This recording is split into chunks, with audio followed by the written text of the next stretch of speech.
بسم اللہ الرحمن الرحیم۔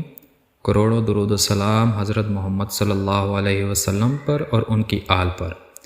اس پرفتن دور میں جہاں بہت سے لوگ غلط دینی معلومات دیکھ کر امت کو گمراہ کر رہے ہیں، وہاں ایسے لوگ بھی موجود ہیں جو صحیح معنوں میں دین کی بات پہنچانے میں کوشاں ہیں۔ ہم نے بھی اس بات کا بیڑا اٹھایا ہے کہ امت کو صحیح اور جامع اسلامی تعلیم حوالوں کے ساتھ دینے کی بھرپور کوشش کریں۔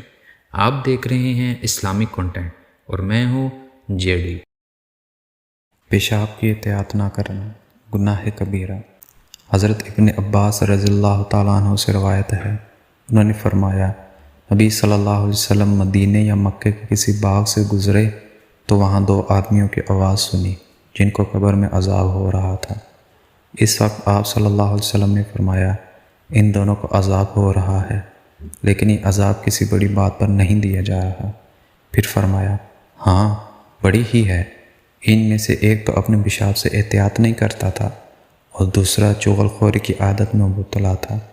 پھر آپ صلی اللہ علیہ وسلم نے ایک تر شاخ منگوائی، اس کے دو ٹکڑے کر کر ہر قبر پر ایک ایک ٹکڑا گاڑ دیا۔ آپ سے عرض کیا گیا، اے اللہ کے رسول صلی اللہ علیہ وسلم، آپ نے ایسا کیوں کیا؟ آپ نے فرمایا، امید ہے کہ جب تک یہ خشک نہ ہو جائیں ان دونوں پر ہلکا عذاب کر دیا جائے۔ مزید اسی طرح کی ویڈیوز دیکھنے کے لیے ہمارے چینل کے ساتھ جڑے رہیں۔ اللہ آپ کا حامی و ناصر ہو۔ فی امان اللہ۔